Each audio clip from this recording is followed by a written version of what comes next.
There is a line in the ocean called the Halocline. It's where fresh water meets salt water. In the Great Blue Hole in Belize, there is another line deeper down at about 300 feet. It's a layer of hydrogen sulfide, a toxic white fog that sits at the bottom of the pit. Nothing lives in it. Nothing survives it. It is a graveyard of ancient conch shells and dead divers. I was a technical diver. I lived for the depth. But on a solo drop in 2017, I found out that the fog isn't just a chemical cloud. It's a curtain, and there is something waiting behind it for an audience. I was at 140 feet, the danger zone. Nitrogen narcosis, the rapture of the deep, starts to kick in here. It makes you feel drunk, confident, stupid. I was diving alone, strike one. I was pushing my bottom time, strike two. I wanted to see the stalactites, massive stone formations that hang from the overhang of the hole. They're like cathedral pillars. I checked my pressure gauge, 1500 psi, half a tank, time to turn back. I started to ascend, but then I saw it, below me in the abyss. I looked down past my fins. The water below was a deep indigo blue, fading into absolute blackness. But deep in that blackness, something flickered. A light. It was a sharp blue-white beam, like a high-end diving torch. I hovered. Another diver, I thought? Down there? That's 200 feet. That's suicide depth on a single tank. The light flashed again. Flash, flash, flash. 3 rapid bursts. SOS. My stomach dropped. Someone was down there. Someone was trapped in the darkness and signaling for help. The narcosis told me I was a hero. The logic told me I was dead if I went deeper. I compromised. I unclipped my primary light, a 2,000 lumen canister light. I aimed it down into the dark. I flashed back. Flash, flash, flash. I see you, I whispered into my regulator. I waited. The light below changed. It didn't flash SOS again. It started flashing in a rhythmic, complex pattern. Long pulses, short pulses. Dash, dash, dot, dash. I'm a tech diver. We learn Morse code for surface signaling. I started to decode it in my head, floating there in the crushing silence. U, O, U, R. Your? I muttered. The light paused. Then it continued. A, I, R. Air? I, S. Is? Then the final word, rapid, angry flashes. M, I, N, E.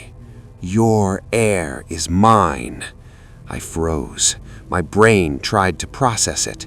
Nitrogen narcosis, I told myself. You're hallucinating. You're reading the flashes wrong. But then, the light didn't just flash. It shot up. It was coming toward me, fast. I didn't wait. I inflated my BCD vest. I started kicking for the surface. Abort! I screamed in my head. Abort dive! I looked down between my legs. The light was getting closer. It was growing larger. And behind the light, I saw the shape. It wasn't a diver. It was long, serpentine, pale, translucent skin that looked like a jellyfish bell. It had arms, maybe 4 or 6, trailing behind it. And the light? It wasn't a flashlight held in a hand. It was a lure and bioluminescent bulb dangling from a stalk on its forehead. It was an anglerfish, the size of a man. I kicked harder. My computer started beeping frantically.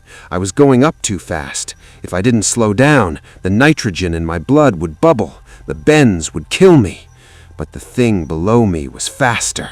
I felt the water pressure shift. It was right below me. I felt something grab my fin. It jerked me down. I spun around in the water. My light hit it.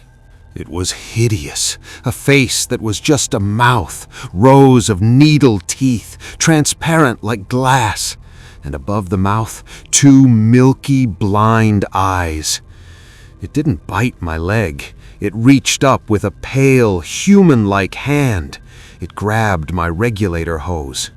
It wasn't trying to eat me. The message was literal. Your air is mine. It wanted the tank. It wanted the oxygen. It yanked the regulator out of my mouth.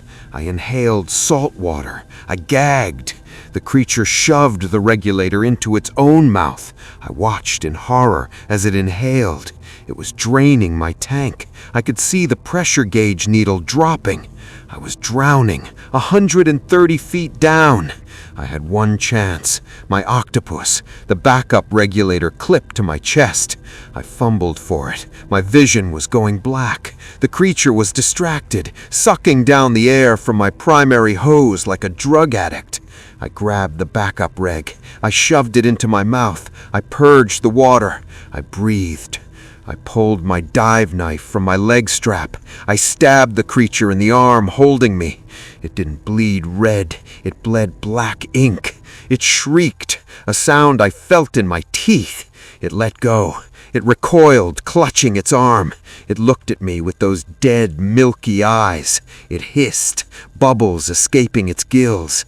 Then it turned and dove. It shot back down into the darkness, trailing a cloud of black blood.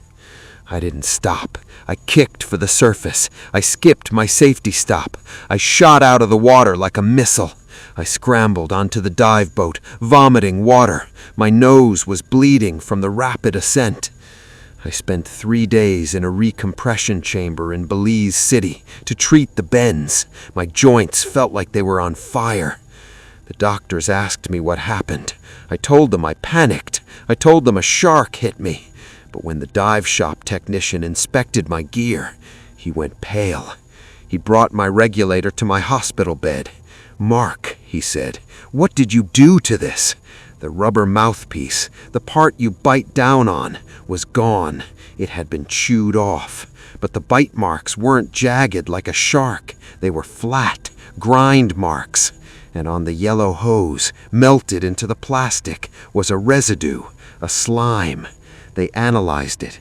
It was a concentrated form of hydrogen sulfide. The thing that attacked me didn't just live in the toxic fog. It was the fog. I don't dive anymore. I sold my gear. I sold my boat. Sometimes I go to the aquarium. I watch the deep-sea exhibits. I watch the people pressing their faces against the glass, oohing and eyeing at the jellyfish. And I want to scream at them. I want to smash the glass. Because they don't know. They think the ocean is a playground. They think we belong there. But I know the truth. We are just walking scuba tanks. We are just containers of air. And down there in the dark, they are thirsty.